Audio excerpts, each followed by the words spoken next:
Hello? Hello? Hello? Hello? If you can hear this, it's not too late. I've returned to warn you. This is Time Pop, a podcast that discusses time travel and pop culture. There are spoilers. I've seen the future, and nothing is sacred to these folks. Your past, present, and future are sure to be ruined. Even if you could go back in time, as I have, you will never forget what you are about to hear. You've been warned. This is Time Pop.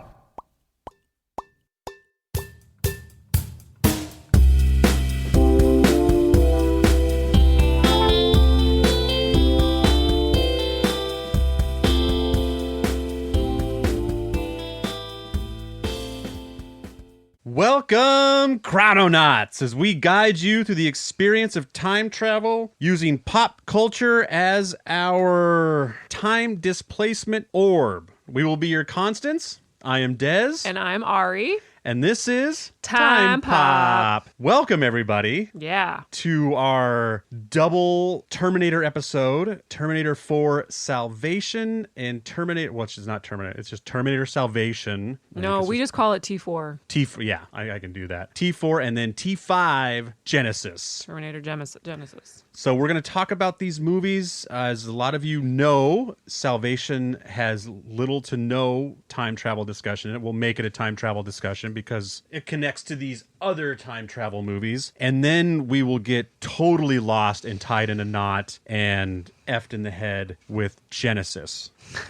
Yeah. Speaking of which, we're going to have Genisys running in the background for notes. To remember all of the crazy holes. I was saying to myself as I was watching the T5 that this might be the movie with the most holes I've ever seen so far. We'll get into it.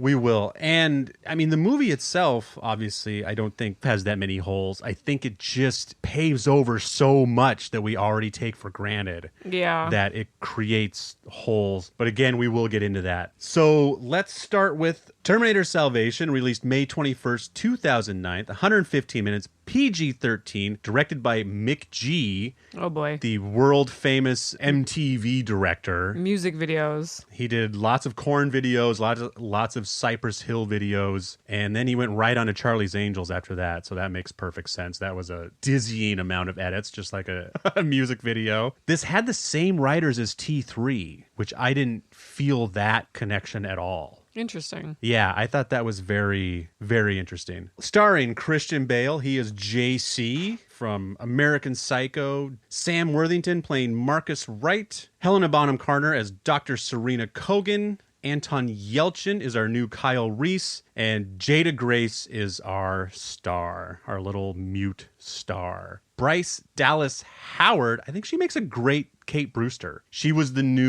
our new, what's her name? Who played Kate in T3? Oh, I got you know what? This is why I did this. Oh, you mean the wife? Yes. What's her name? From Romeo and Juliet. Exactly.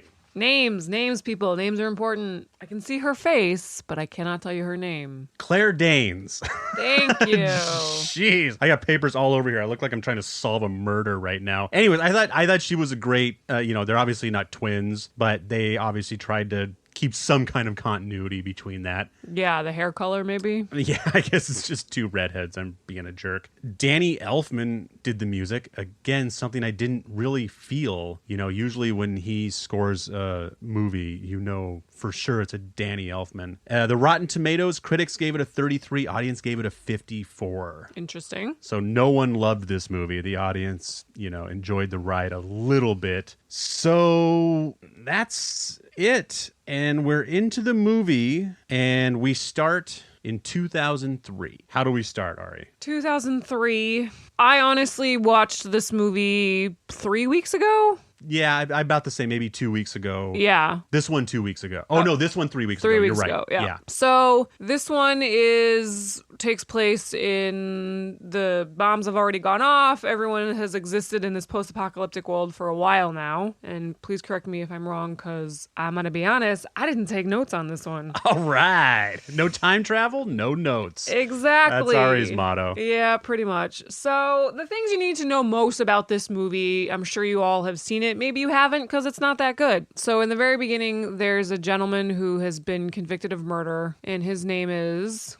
Marcus Wright. Marcus Wright. And he's in jail, and he's been convicted of killing something to do with his brother. I don't even remember that. I don't remember what he was convicted of. Murder. It was But murder. He was definitely going to be, he was Yeah. on death row, so. Yeah. And he's in a jail cell, and a woman comes to visit him, and she says something about... You guys out there know her as Bellatrix Lestrange from Harry Potter verse. Yes, or the Fight Club. That's right. Yes. She basically says you need to donate yourself to science. Or please donate yourself to Yeah. science, because she makes a great argument. Yeah, but she's also like sick. She looks like she has cancer, and I think he even mentions that this lady has cancer that has visited him, and she's got the scarf around the head, and Well, he kisses her. and then he kisses her and really. says, That's what death tastes like. "Ugh." I was like, why? Okay. And she talks about how you're really going to help the future, and, you know, this is going to do great things, and you should really donate yourself, because he's about to be put to death anyway. So he signs the paper. He signs, I guess, his body or his life away or whatever you want to call it. And then they strap him to a table, and they put needles in his arms, and he dies. Opening credits. Opening dun, credits. dun, dun, dun, dun. And you had a theory about the doctor? I think she's a time traveler. Why, though? Just because it's Terminator, and we see her later.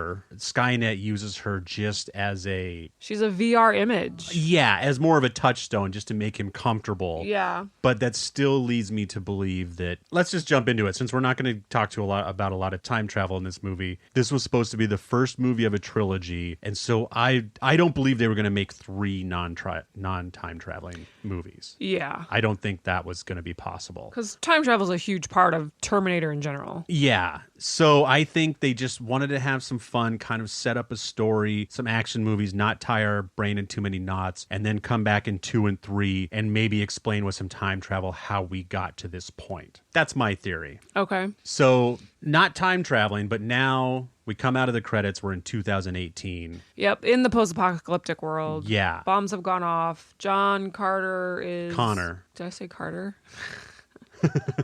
It's JC. Either way, he's Jesus. We should just call him Jesus Christ. That's the whole point. Who did you just... Someone just had a name. Oh, Carter. Helena Minimum Carter. Yeah. That's... Helena Bonham Connor. Yeah. Carter? Connor? She's Carter. Okay, now I'm getting confused.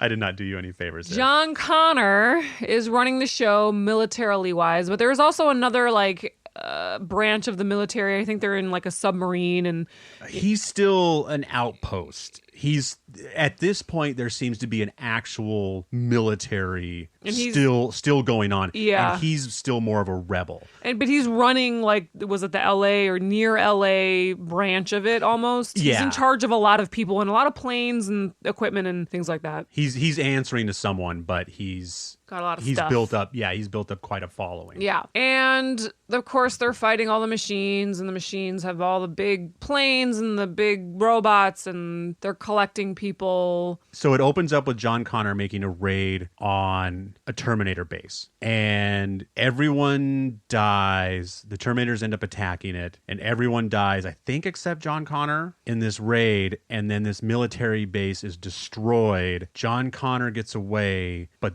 then Marcus Wright crawls out of the rubble. So in this Terminator base so we open up with John Connor going down to check out what ends up being a Terminator base, and he sees a bunch of guys mostly dead connected to all these tubes, and they're experimenting on them and whatnot. So we see Marcus Wright. This base gets destroyed. There should be nothing left, but then Marcus Wright crawls his way out of it. Then it just turns into 3 people get lost in 3 different places, and we follow John Connor, we follow Kyle Reese, and we follow Marcus Wright. Yeah. So in the timeline of it, for this story, John Connor does not know Kyle Reese yet. And Kyle Reese is about, what is he, like I think he's 18. 18, we'll Yeah. say? Yeah. So Kyle Reese is 18, and he's in LA and has never met John Connor. He's only heard his voice on the radio. I guess John Connor makes these radio announcements to like keep people's spirits up. And so he's heard of his voice, but they've never met. And Kyle Reese has this little sidekick girl named Star who doesn't talk. She's super cute. And he's just in LA fighting robots and surviving. And then eventually John Connor and Kyle Reese meet, or he saves him. Doesn't he go out there? Like he hears he's out there? Marcus Wright comes in contact with Kyle Reese first, and then Kyle Reese gets taken away by the Terminators. The Terminators are collecting people, which from all my research was for destruction. So I don't know why the Terminators are making a show. Collecting people to kill them? Yeah.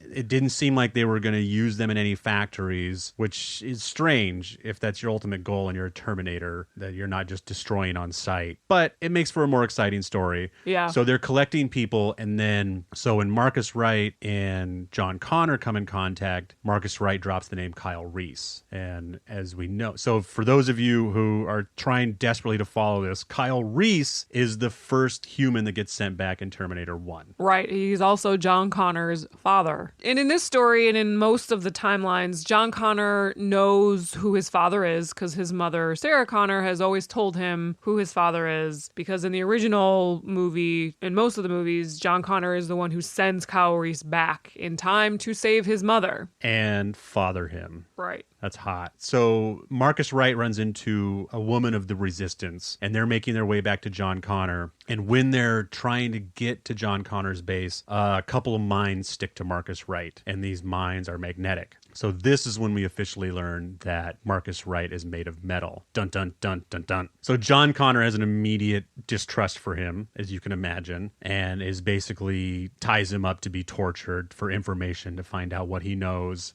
By this point, this guy has saved the woman several times. So she, in return, saves Marcus Wright. They get away from the base. Well, and Marcus is convinced he's human, and he is confused. When he looks down at his metal body, he is very confused, and he says, I'm from whatever year it was when the movie opened, and I'm human. I don't understand what's going on. I think maybe eventually he puts two and two together about when he signed his life away before he was killed. Yeah, probably not till the end. Probably not. So they are the big culmination of this movie is that they have intercepted a signal. I forget where the signal comes from, but they find this signal that, when transmitted, renders the Terminators useless. All the machines. Everything. Useless. Their planes, their drones, everything. It just turns them off. So this is their secret weapon. They're going to get to the base. They're going to blast this tone, and they're going to win everything. But now we know that Kyle Reese is there. So John Connor is trying to put the brakes on this attack until he can get Kyle Reese and a lot of other people out of there, but mostly his father. The military is going fully forward. Like, we finally have an in. We're doing this. We're going to blow up just this entire building. It's like all of San Francisco. Gets on his radio and says, please, please, please don't attack them. There's human lives at stake. We can save these people. Don't worry. We'll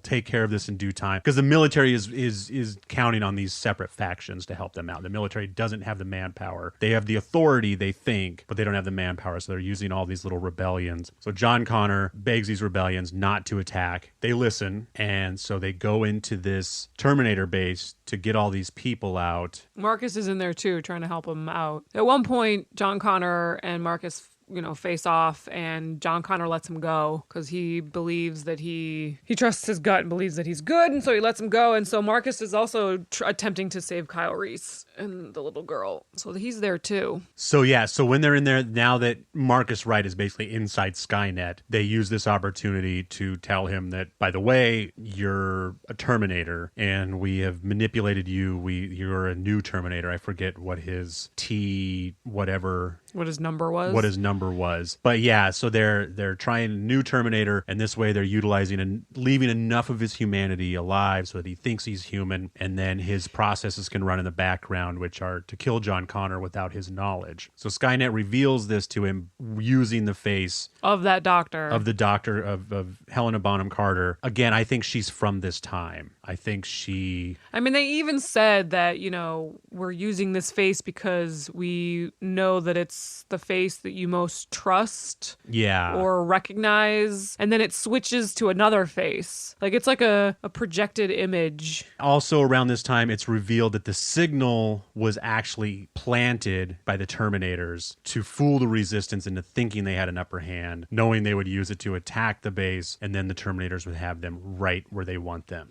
Right, because then the Terminators, or whatever you want to call it, the AI, or it's Skynet at this point. Is it Skynet or is it... Skynet. It's Skynet at this point, because then they blow up the submarine, right? Yes. Yeah, so they gave them false hope with this sound that they thought they could use, and then they figured out where the submarine is, and they blew up the submarine. And the submarine has the last official military personnel in it. It appears. So that pretty much leaves John Connor In charge after that. Marcus Wright rips his operating system out of his neck. So now he is, for all intents and purposes, human, at least by brain. Yeah. He's got a lot of metal parts. Yeah, he goes against his programming that Skynet put in him and rips it out, and then goes after to save Kyle and the little girl and help John. Yeah, I'm a little bit confused what happens now, but a big fight breaks out. The Resistance, they don't defeat the Terminators, but they win the battle. I think they just get out. Well, there's a scene where there's like a door that opens and you see all these like hanging legs, and they activate an Arnold Schwarzenegger. I guess it would be like the first one. He's got the skin and stuff, and he's naked, and he goes and has a fight with John Connor. So in the original Terminator, in 1, 2, and well, at least 1 and 2, the Arnold version is manufactured in 2029, something like that. But do you think that in this timeline it's been sped up somehow? Do you think in the original Terminator that Arnolds were coming off the assembly line in 2018? I don't know the numbers, but I get the sense that, with the Marcus was one of a kind. They said that. They're like, okay, nothing has worked so far. Let's try this human who is a human. We'll make him a robot. We'll have a chip in his head, and maybe he can infiltrate John. And he did, and it worked so far. But then they also are making these all-skin robots, and the only reason you would need an all-skin robot is because they know to send something back in time, it has to be wrapped in skin. And they opened this door, and in this room were a bunch of Arnolds, and they activated one of them to go after John in that one fight scene. That's right. I always forget that Arnold is a one of a kind, just to have the skin. The skin, yeah. He was purposely made to have the skin, but in the room it looked like you can't really see. You just see a bunch of feet hanging, like they're all on hooks or something. Whether they're different and Arnold is the only one, or there's a bunch of Arnolds. But they're definitely all skinned. Like they all have feet. They all have feet, exactly. So that in that moment could have been the first time in this timeline that Arnold was activated. In this timeline. Because this is supposed to be the same timeline as T1 and T2. It's like a prequel. Well, I think I get the sense watching all these movies that Skynet keeps speeding up the timeline. Okay. Like we'll get to it more in Genisys, but like in Genisys, they send that John Connor back with the information to speed up Skynet. Speed up Skynet or speed up the timeline? Well, they're one and the same. Yeah. If you speed up Skynet, you get to Terminators faster. Yeah. You can get to the Resistance before John Connor's mom warned him it would. If John Connor's thinking the whole time, okay, in 2020, it goes down. Yeah. But then they speed it up and they're ready to go at 2015. He's not prepared. So there's a fight between John Connor and the Arnold Terminator. John gets really hurt. John gets like a metal rod through his torso, and they get out, they win, they beat him, but he's really hurt and he's on a table dying. And the Marcus guy apparently still has a human heart. Yeah. So he has, I guess, the same brain, but with a chip in it, but his body is all metal, but he still has the same heart. They must have needed, I guess it makes sense if you're going to keep his brain intact that he would need a human heart. And blood and stuff like that. Yeah. So anyway, he says, take my heart. Fulfilling that's why he allowed the doctor to take him in the first place, was to help mankind. Yeah. So he gets to fulfill his but dreams. One really important thing that I think the most important thing about this whole movie is that in the fight, John Connor with the Arnold Schwarzenegger, he gets scratched on his face. So it's a very specific scratch. In this timeline, he gets like a very deep scratch that's going to leave a scar across his face in the fight with this Terminator, because that comes into play. Well, and that's in all of them. That's in every movie. Even when we see John Connor in T1 for a brief second, he's got those scars. Wait, really? Yeah. Okay, where in I know. T1 do we see John Connor?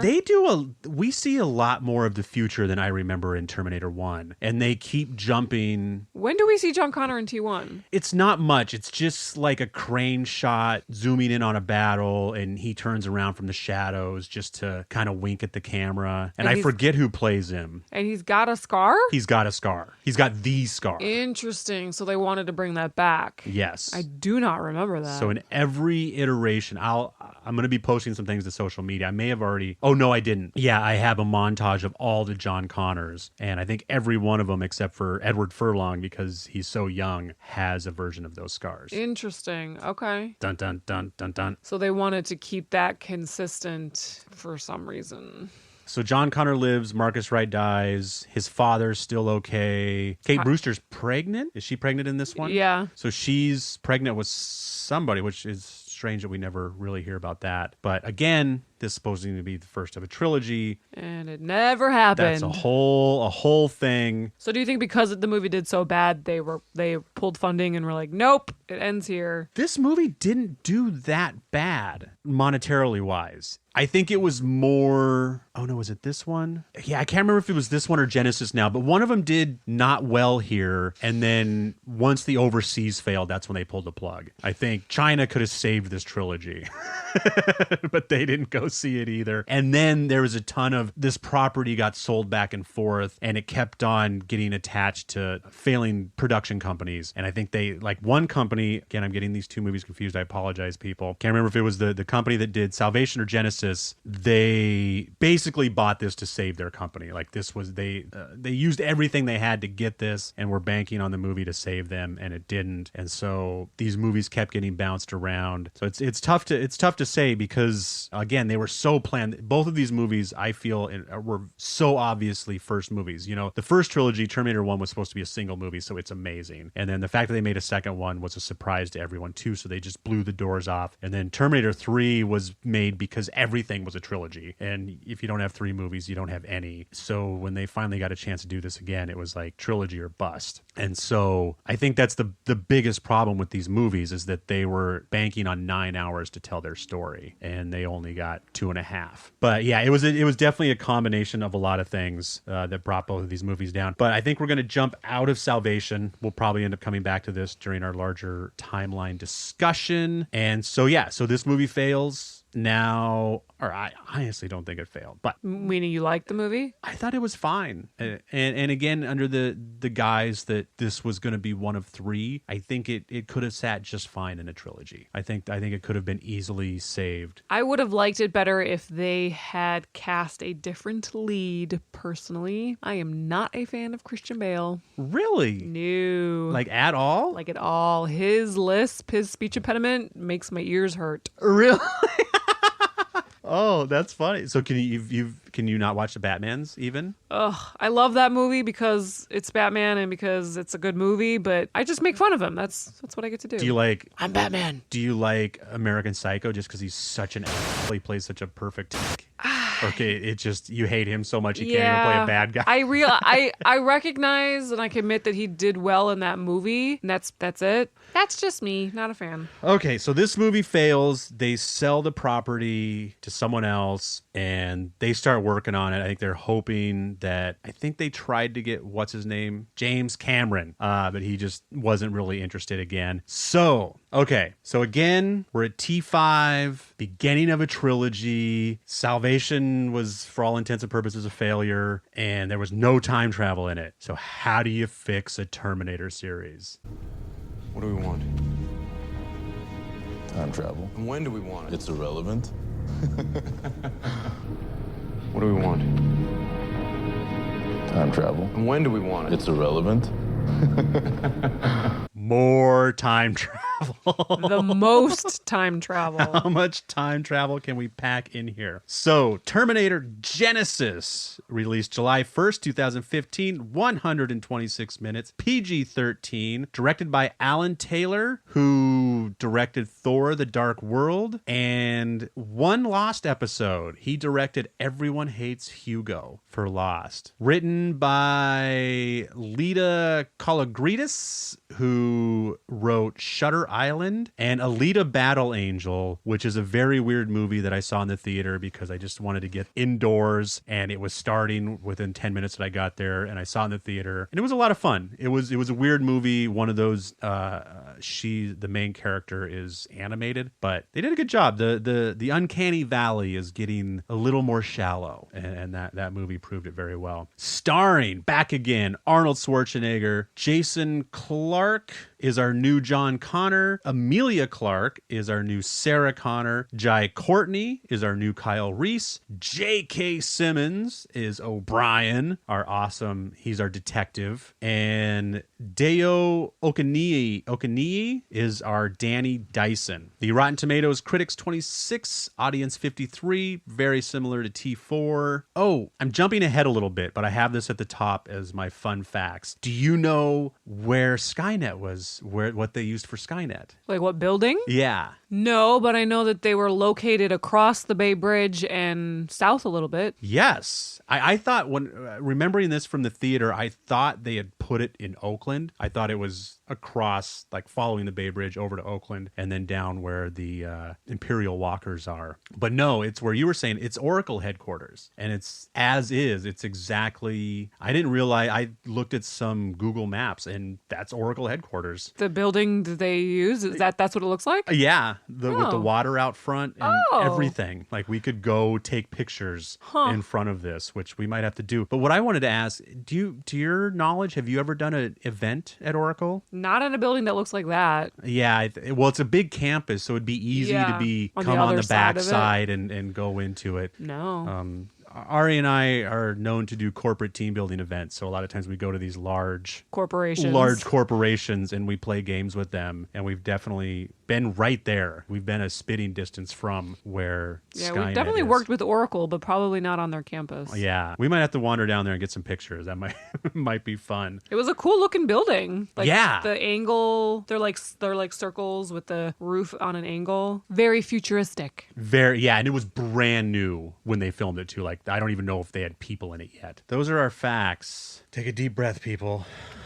Yeah. Press play. We're going to have this run in the background because we're going to need all... So I'm wondering if we should do an overview and then talk about it, or just talk about it as we're going along the story. How about... Because the overview this is really long. The overview would be so complicated and so intricate and take up so much time. Let me read this. Okay. I'm just going to read this straight off Wikipedia. Okay. And it's going to be long. Okay. But I'll do some editing afterwards to make it a little bit tight. But just to have as much as I can to work with, I'm going to read it. So this is right off Wikipedia, so we can just get the facts out and not get too off track, which is awesome getting off track, but we're going to try to give you guys an anchor out there to hold on to. The plot: Terminator Genisys. But one thing we know for sure. The future is not set.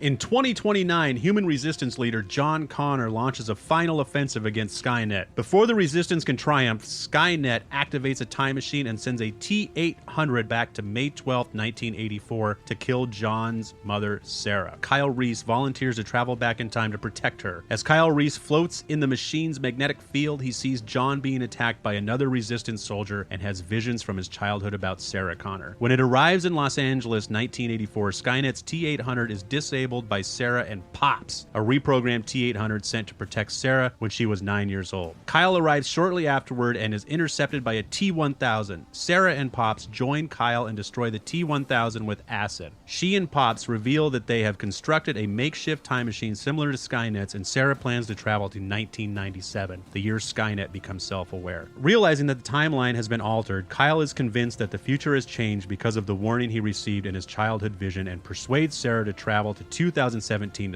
to stop Skynet. In 2017, Kyle and Sarah materialize in the middle of a busy San Francisco highway and are apprehended by city police. While they are treated for injuries, Sarah and Kyle learn that Skynet is called Genisys, a soon-to-be unveiled global operating system which is embraced by the public. John suddenly appears and rescues Sarah and Kyle. Pops arrives and unexpectedly shoots John, revealing that John is an advanced T-3000 Terminator. While Kyle was traveling back in time, a T-5000, the physical embodiment of Skynet, disguised as a member of the Resistance, attacked John and transformed him into a nanosite infiltrator. John, tasked with ensuring Cyberdyne's system's survival, traveled back in time to assist them with the development of Genisys and hence securing Skynet and its machines' rise. A day before Skynet's worldwide attack, Sarah, Kyle, and Pops escape to a safe house and make final preparations to destroy Cyberdyne's Genisys mainframe. They head towards Cyberdyne's headquarters with a T-3000 in close pursuit. The T-3000 enters the Cyberdyne complex where it advances the countdown from 13 hours to 15 minutes. Kyle, Sarah, and Pops plant bombs at key points in the facility while holding off the T-3000. In a final battle, Pops traps the T-3000 in the magnetic field of a prototypical time machine. Both are destroyed, but just before the explosion, the remains of Pops are flung out of the apparatus into the nearby experimental vat of memitic polyalloy. Kyle and Sarah reach a bunker beneath the facility, and the explosion sets off the bombs, preventing Genisys from coming online. Pops appears upgraded with a memetic polyalloy component similar to that of the T-1000 and helps them escape from the debris. The TO travels to Kyle's childhood home, where Kyle tells his younger self about Genisys and instructs him to repeat the warning to himself, securing the trio's arrival from 1984. Sarah and Kyle finally kiss, and they, along with Pops, drive off into the countryside. A mid-credit scene reveals that the system core of Genisys, located in a protected subterranean chamber, has survived the explosion. Wait, what? I didn't see the mid-credit scene. I barely did. I remember seeing that something was going on, but I was exhausted by that. It was basically it just wasn't a surprise. You know, it was like any horror film where a hand comes out of the ground. So, but what they're saying that they didn't end up killing Genisys. Yes. And so it survived. Okay. Yes. So there's the basics. We're going to kind of jump back into it. So Pops goes to 1974. Well, okay, so do you want to like go through the holes of it? How do you just the time travel of it? What do you want to? You know what? Let's just get into some time travel. Okay. Let's just. I was kind of going back to a mini synopsis to get into the time travel, just to go through this in order a little bit. Yeah, we can go the time travel in order. Yeah, I definitely wanted to start with that because Pops going back to 1973 immediately screws up the original Terminator. Yeah. Well, okay. Well, for the movie, because we've got the movie playing right now, and it's really good. They did a good job of which is also a very confusing, the same footage or the same scene as T1, so you think it's the same timeline, but it's not. There's a couple other times where they... So for all intents and purposes, this goes exactly the way that when they get sent back from 2039, I hope I got those dates right. Is it 2029 in Terminator 1? So because when Kyle Reese shows up, well, no, because he doesn't mention anything about John Connor getting attacked. So one thing that this movie does well, T5, is it shows the other side of what is going on from Terminator 1. So in Terminator, all of a sudden, the Terminator appears and you only see what happens going forward. But in this movie, they show who sent the Terminator and how they sent Kyle. And it's really interesting because right off the bat, you've got time travel. So they launched an attack on the robots and it was a success. And because it was a success, Skynet sent their Terminator back to try to kill Sarah Connor to 1980, whatever. And we get to see that. We see the robot being activated and we see Arnold walking down the hallway and he steps into the machine and the machine turns on and you get to see what it looks like when he travels. So this immediately steps on Salvation, which had Arnold rolling off the assembly line in 2018. I don't know the dates.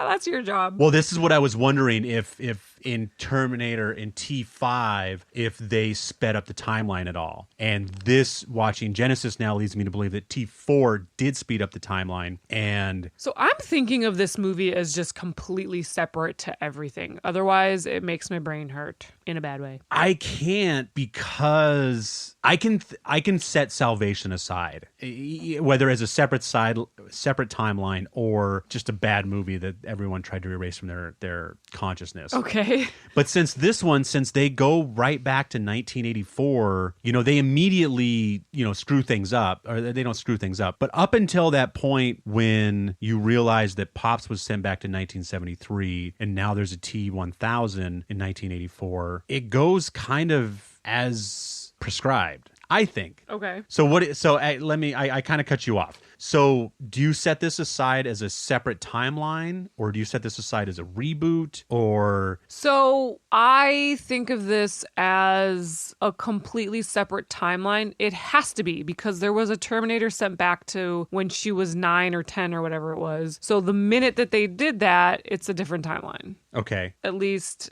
so who sent the Terminator back to 1970, what is it? 3. And why and when in their timeline did they send Pops back to 1973? It does not answer any of those questions. And that, again, is a problem with this being a planned trilogy. They wanted to leave as many questions out there as they could to have some fun to go back and answer, or maybe even undo. So I guess let's just get to the big question right now. What kind of time travel does the Terminator universe propose? Single timeline? Multiple timelines? Well, I mean, it's obviously multiple, because they talk about, as he's getting in the machine, as Kyle Reese is getting in the machine and he sees somebody grab John Connor, it changes things and he's remembering 2 different timelines. So it's obviously multiple timelines. He's remembering a timeline of if the bombs didn't go off and he was raised in a normal family, and he's remembering his actual childhood of being born in this post-apocalyptic time. So that's 2 different timelines. So it's... Are they mendable timelines? What do you mean mendable? So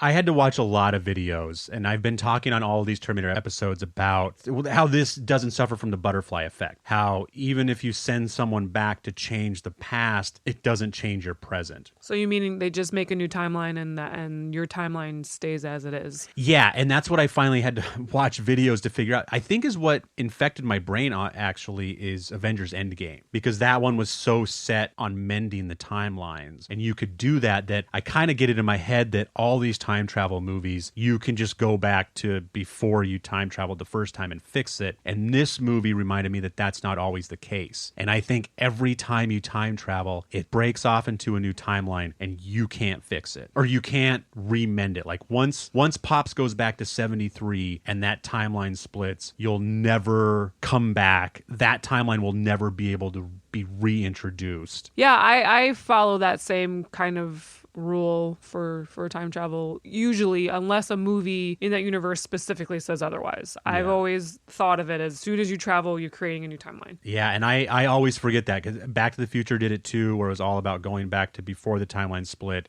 and re-braiding them back together. And this movie doesn't necessarily confirm or deny it, so I'm taking it as, completely different timeline. But the question is, so here they are in this timeline, and he goes back to a timeline. He goes back in a timeline where Pops was sent back to 1973 from who knows where. From who knows where in that timeline. So he's going to a completely different timeline where Pops exists. Oh, you're right. So he's like entering another timeline. Unless in the next movie they're going to answer the question of who sent Pops back to 1973 and when and why. I hope they do in the next movie. What's the next one called? Dark Fate? Dark Fate. Yeah, that screws with the multiple timeline, because as soon as someone time traveled, that would split off into a different timeline, and then as soon as you time traveled, then you would split off into yet another timeline. Yeah, so there's a lot of holes with this movie. Very holy. It's like Swiss cheese. It is. Okay, let's talk about some other holes. You wanna? Yes, please. I wrote, John's knowledge ends when Kyle travels back. question mark other times. Say that again? I don't know what I meant by my note. Read it again. I'll figure it out. John's knowledge ends when Kyle travels back. So John Connor has been telling Kyle Reese about his mother, about, everything his mother told him, but his knowledge of everything stops as soon as Kyle goes back. His mother never told him about anything. Well, because all the information she got from Kyle. So Kyle doesn't have any information. Right, which means beyond... John doesn't have any information. Right. And there must have been some thing where John knew what happens after he travels back, but he shouldn't. All his knowledge should stop as soon as Kyle goes back the first. Yeah, all of his knowledge is from 1984 to 2029. Yeah, and then as Kyle Reese is suspended in the time travel machine, you see all these flashes of other timelines, but they explain it later as to why he all of a sudden is having flashes of a timeline. They talk about it like some fork in the road, some junction that happened. That was important. Okay, because in Kyle Reese's first time through, Genisys doesn't exist. Correct. And then when Kyle Reese gets sent back to 1984, John Connor gets sent back to 2018 and jumpstarts Skynet with Genisys. Genisys, specifically Genisys, yeah. And so you're right. So now they're kind of mending. Now it's almost a butterfly effect. Well, because it is kind of like a butterfly effect. Like if now his memories are becoming that of the child. So this is definitely playing with the what's happened has happened will always happen. Like that's definitely not true anymore in the Terminator universe. Okay. If Kyle remembers a different childhood than the one he comes in contact with. Because the original Kyle Reese doesn't know what Genisys is, but the boy we meet in 2018 does. So when does Kyle Reese... So the adult Kyle Reese we meet in this movie, when does he remember Judgment Day happening? Do you remember that? The date? Yeah. Wasn't it 97? Okay, so that's what happened. I got it here. So because Pops and Sarah killed Arnold, time-traveling Arnold, as soon as he arrives in 1984. So they destroy the CPU that was going to allow Judgment Day to happen on 1997. So because they destroy that T-800, Judgment Day gets pushed back to 2017. And that's... With Genisys. With Genisys. So basically, Judgment Day gets pushed off completely, but then Terminator Connor goes back to 2015, I think is what it actually is. To start Genisys. 2014, John Connor as the T-3000 arrives from the future to jumpstart Genisys. So no, I think you're right. I think you're right. I think the first Kyle Reese, it probably was 1997. Well, no, because he wouldn't... Does he talk about... That's right, because he says the only world I've ever known is this. Yeah, So it would have been 1997. He wouldn't have been there for it. He would have been born shortly after. So my question is, who sent back the liquid metal Terminator guy who in this movie is now Asian? We don't know. We don't know. Okay, so that's a major thing. Kyle gets there and Pops fights the original Arnold and wins. And then all of a sudden the liquid metal Terminator is there as well. The guy, the type of Terminator from T2. So why is he there and who sent him? Nobody knows. I think they just put it in the movie because he's a really cool Terminator. Well, and I think this is all because John Connor gets sent back to jumpstart Genisys. I think they're sending back a lot of things to speed things up. But from where we don't know, and of course I think this could have been a really cool trilogy to find that out and to start to unravel that and see if... Well, maybe they will. Maybe they'll answer all these questions in the next one. So I guess let's get to that. Should we watch the trailer? Right now? Yeah. Oh, let's talk about more holes for this? No? You want to watch the trailer? No, go for it. Yeah, if you have more... Okay. Well, and I just thought... I have so many holes. Oh, yeah.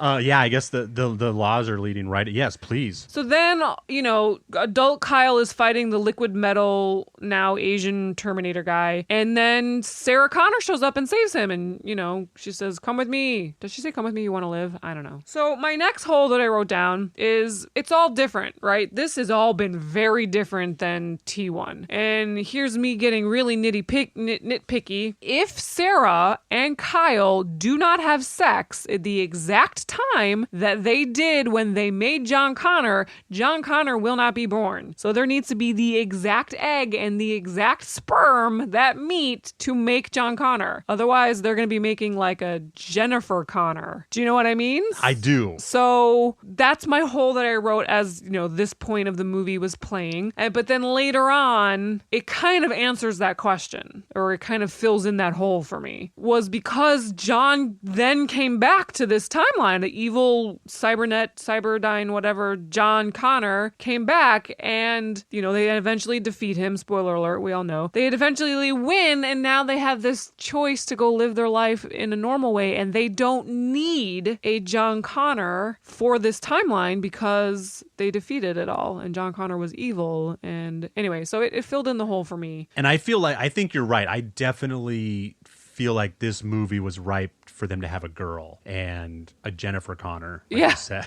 You said. So then my next hole is, they eventually get arrested. The Sarah Connor and the Kyle Reese get arrested, and they're in the hospital, and then John Connor visits them. And my thing was, he wasn't born yet. Or am I skipping ahead? So from like 2017 traveled to 2000 to 80. What year is this? 2018. 84. Right now they're in 84. Right now they're in 84. And they go to the hospital and John Connor's there in 84. No. No? That's later? That's in 2018. 2018. After okay. they time travel. Did I write this backwards? Oh, I did write this backwards. I skipped one of my pages. You got a whole page of I notes. missed a whole Or a page. page of holes. Yeah. And then I wrote a big, why doesn't she have the crazy original Sarah Connor hair? That was epic. Yeah. We're lucky she doesn't have a bob, a full-on war bob. So yeah, major hole was who sent Pops back when she was 9? And who sent... See, I don't consider that a hole. So, it's an unanswered question. Yeah, it's an unanswered question. Yes. It's a hole at this point because we don't know. But who sent Pops back and who sent the original Terminator to kill 9-year-old Sarah? Yeah. So there was a bad Terminator that got sent back, and then there was a Pops that got sent back, and who sent them and from where? And so that's a big question. Not hole, but big unanswered question. I thought she was a great Sarah. Yeah, she was great. This actress was a great Sarah. Yeah. So in all the past movies, they all talk about you can only go into the past. Yes. This machine is only able to go into the past, yet they have a machine that they built themselves that now can go from 1984 to 2017. So they can go into the future. Didn't even occur to me it occurred to me when it happened, but I didn't realize how much that unravels everything. Yeah, so they always talk about this is a time machine. It's a one-way ticket to the past only. So how come they can build their own time machine that looks similar? They use the same schematics, I'm assuming, and they can go into the future. Whole. Does it get destroyed in this movie, or is it still... I don't think their homemade time machine gets destroyed. So in theory, yeah, they could go to 2050 if they wanted to. So in this timeline, obviously we've established that it's different. They go into the future and John hadn't been born yet. So they go to 2017 and, in the original timelines, John had already been born by 2017. So John hadn't been born yet. So that's kind of like a gray area. We obviously know it's a different timeline now. So. Well, and they're definitely jumping, because that's what's different too. You can kind of talk about how every time you go back, it splits off into a new timeline. But when they go forward, they're definitely jumping within that current timeline. Yeah, they did not create a new timeline. Yeah, that really, it didn't occur to me that,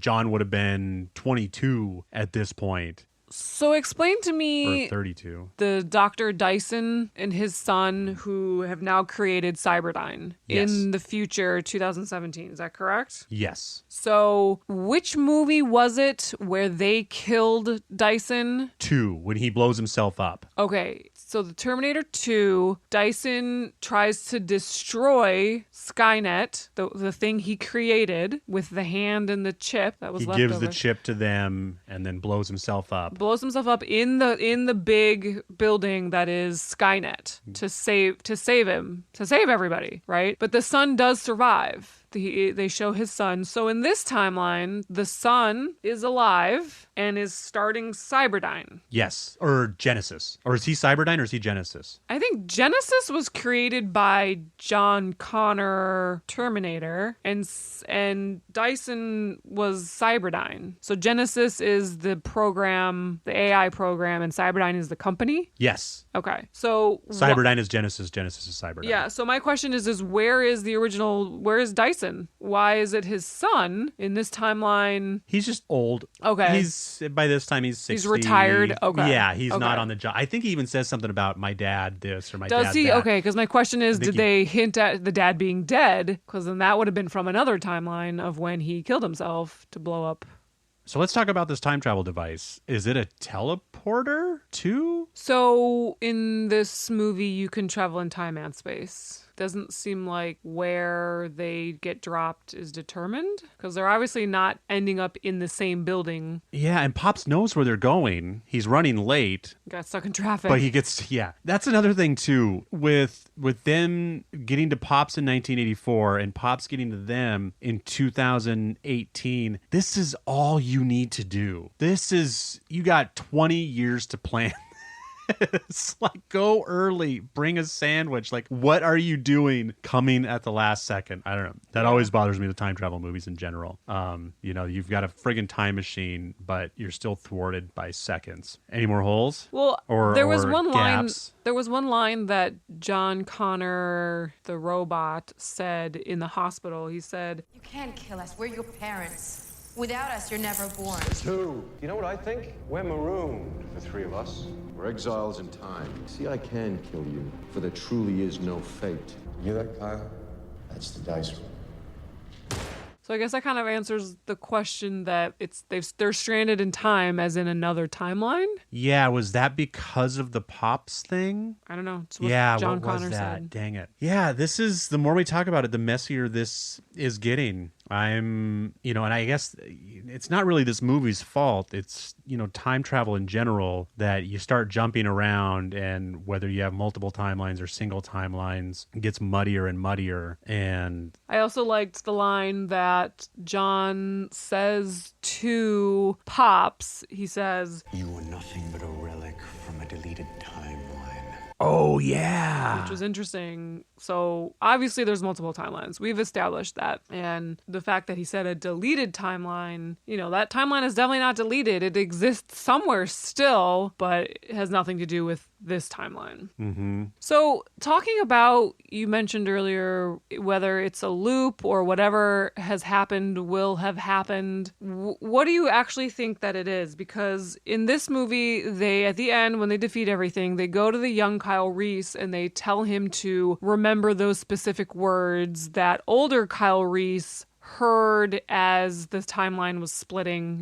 when he was suspended. So they've finished it, right? They've beat Genisys. Genisys did not get launched. They've saved the day again, but yet they feel like they still have to go to the young Kyle to tell him to remember that because it is a loop. You're right. They are treating it like a loop. They're treating it like a loop. So if I don't tell myself this, then I will never know it. And then it'll happen Then again. Yeah. So, because this is what I really don't understand. So they defeat everything. Then they go to the young Kyle's house and they tell him, you got to say Genisys is Skynet or whatever he says. And then they go off and they're like, go off into the sunset type of a thing. And so they think that now this timeline is going to happen again. That eventually, again, an old Kyle Reese is going to come back into the picture and have those same memories because of the loop. Or are they just covering their tracks? Are they being super cautious just in case? Let's make sure we tell young Kyle to do this. No, he's definitely doing it because he feels like if I don't tell myself this, then I will have never known it. But that doesn't matter because he doesn't need to know it anymore. Yeah, because they defeated it and now the timeline is different. Damn it, you're ruining this movie for me, Ari. I really liked this movie and all the time travel, and I was like, yes, I love time travel, and this is doing a lot of it, and it even makes sense. Okay, wait, but I'm going to take it a step further. So then they do that, right? They say, okay, I've got to tell young Kyle to say this thing. And then at the very end, they say the future is not set. Well, and that's just the through line to all these movies. Even though Terminator 3 destroys that by Judgment Day was always going to happen, so just hide in a bunker. So if the future is not set, then they would or would not have to tell young Kyle to remind himself that. I don't know. I'm confused too. And they might, and you know what? They might just be covering their bases because hopefully by the end of this movie, they understand that time travel is a thing and it's not going anywhere. And maybe next time they won't be there to tell young Kyle Reese this. or it won't be up to them. This war never ends. You know, when you introduce time travel into this war, they're always going to get prior knowledge, and they're always going to try to speed up their process, and they're always going to try to go back. Yeah, and as soon as they have a time travel, there's unlimited amount of timelines that they can keep trying different ways to kill John Connor or kill Sarah Connor or speed up Genisys. So yeah, it is an unlimited amount of storylines potentially. Yeah, this really ends up producing an endless amount of redos. Yeah, because even if you destroy one timeline, because Judgment Day's been moving, it's a moving target. Cyberdyne's a moving target. Skynet's a moving target, and as long as there is. Well, and that's where this gets really muddy, because time travel movies usually try to make you feel like you're living in timeline alpha, so that your future is based on the actions of this movie. And this really screws that up. If you really get into the multiple timelines and all these redos, then, you know, you have to assume Skynet wins one of these timelines, and you have to assume that the humans win one of these timelines, and then there's a billion timelines where it's just a mess, and it's a war that's taking place in this 50-year period and will just never end, and they'll just always trying to one-up each other. Yeah. So did you say you have not seen the trailer for the next Terminator? I've seen some teaser trailers that I couldn't get away from, but I haven't seen a long trailer. You want to watch it? I want to watch a red band trailer. So here we go, folks. You hide my clothes, I'm wearing everything you own. Oh my God! That is so not the opposite of taking somebody's underwear. Look at me, I'm Chandler. Could I be wearing any more clothes? Maybe if I wasn't going commando. So we just watched the trailer for Dark Fate. I haven't seen that one. I've seen it. There's a couple different versions of trailers. So Sarah Connor is there, and she's older, and Pops is there, and now his name is Carl.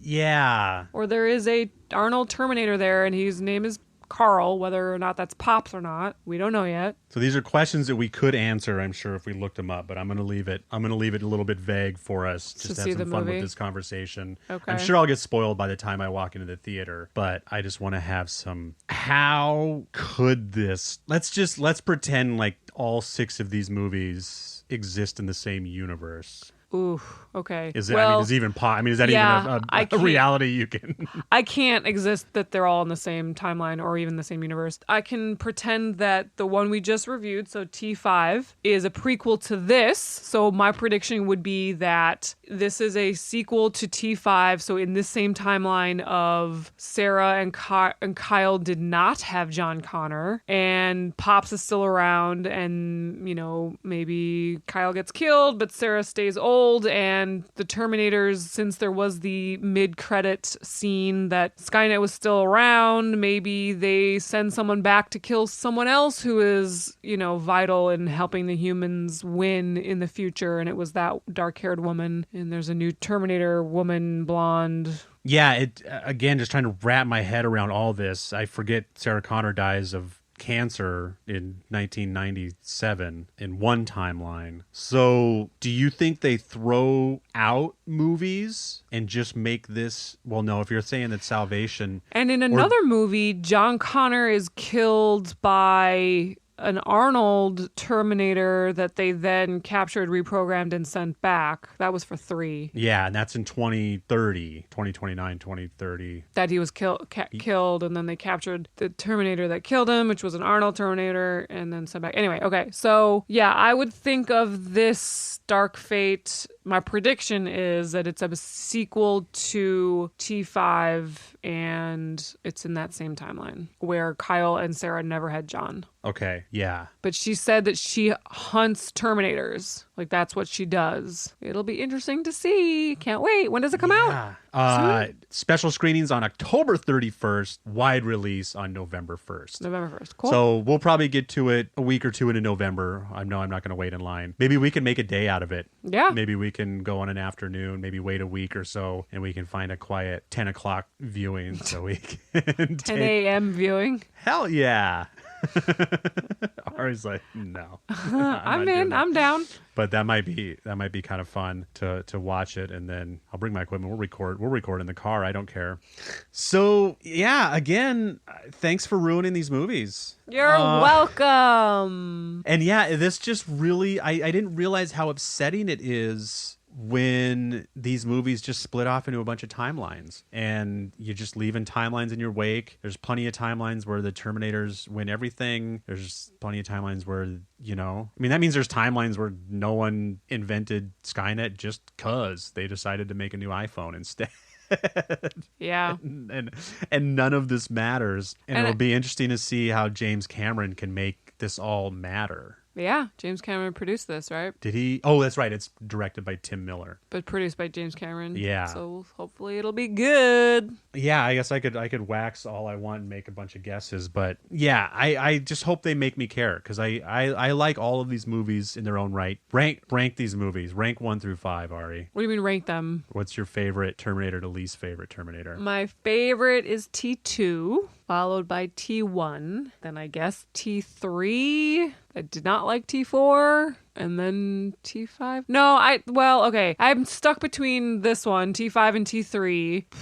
This one had so many holes. There was more to it. There was more traveling. Did you enjoy watching it more than T3, though? Yes. Yeah. So, yeah, I guess you could say that T5 is better. So it would go 2, 1, 5, 3, 4, and then we'll see what happens with 6. I might, after this rewatch, it's hard for me to dock T2 at all, but I like T1 so much at this rewatch. I think I'm going to nudge it above T2 just because without it, we have none of this. T1? Yeah. Okay. So I'm going to go 1, 2, 5, 4, 3. 1, 2, 5, 4, 3. Yeah, okay. T3 really bummed me out because, no. Yeah, because it bummed me out because at the end of T3, you can't change any of this. Nothing matters. But as T3 we're is having this conversation, it doesn't matter. And there is a timeline where you just have to buckle down.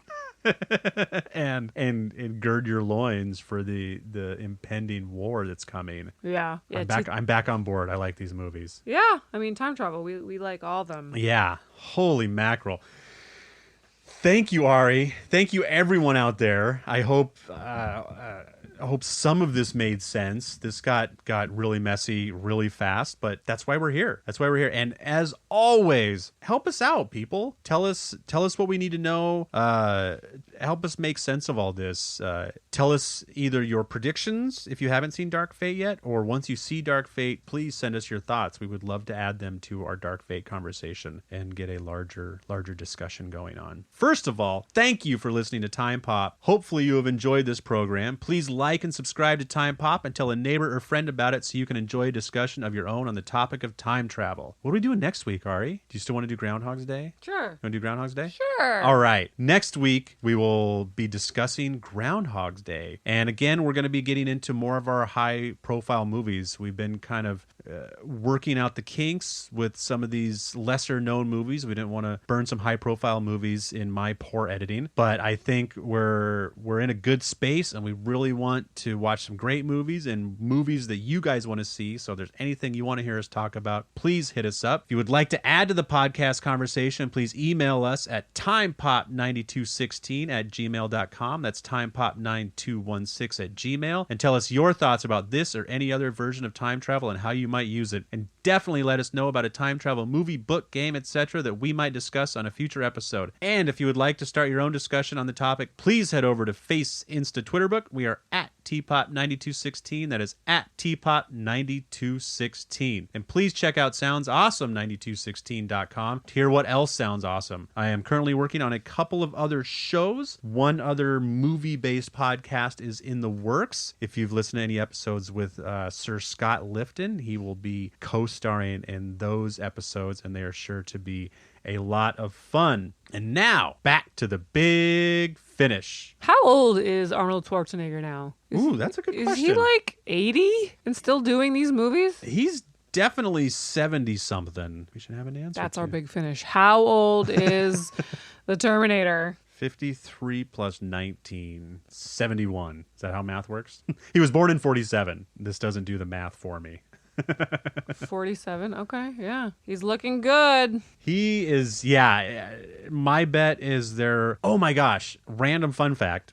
There is a scene in T2. So we talked about Linda Hamilton's twin being in that movie. There was another set of twins too. The cops that you see earlier, the redhead cops, those were actual twins too that they used. But they used Linda Hamilton's twin in another really cool shot in Terminator 2 that should have stood out to people like us who know how understand how movies are made. The camera pans in front of a mirror. When they're all standing in front of a mirror, the camera pans, and is what they do is they have Edward Furlong, I think his back is to the camera, so you see a stunt double playing the back of his head, and then Edward Furlong is standing, quote unquote, in the mirror. And then Arnold Schwarzenegger's, they use the same dummy from T1, and that's the back of his head, and then Arnold Schwarzenegger is in the mirror. And then Linda Hamilton is on one side, you can see her profile in the mirror, and so one of her is standing in front of the camera, and one of her is standing, quote unquote, in the mirror.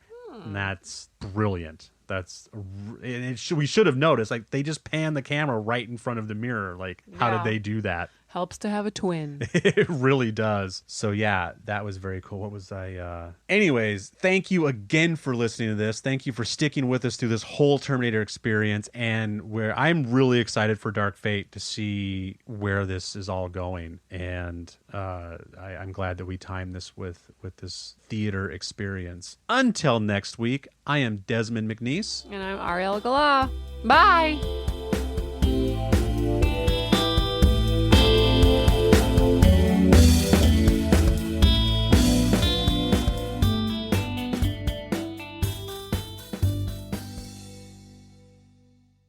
Wait, what?